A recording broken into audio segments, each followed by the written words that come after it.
Над окошком месяц, под окошком ветер, облетевший тополь серебристый светил, дальний плач тальянки, голос одинокий, и такой родимый, и такой далекий.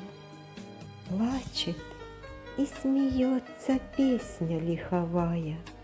Где ты, моя липа, липа вековая? Я и сам когда-то, праздник с позаранку, выходил к любимой, развернув тальянку. А теперь я, милой, ничего не значу, под чужую песню и смеюсь, и плачу.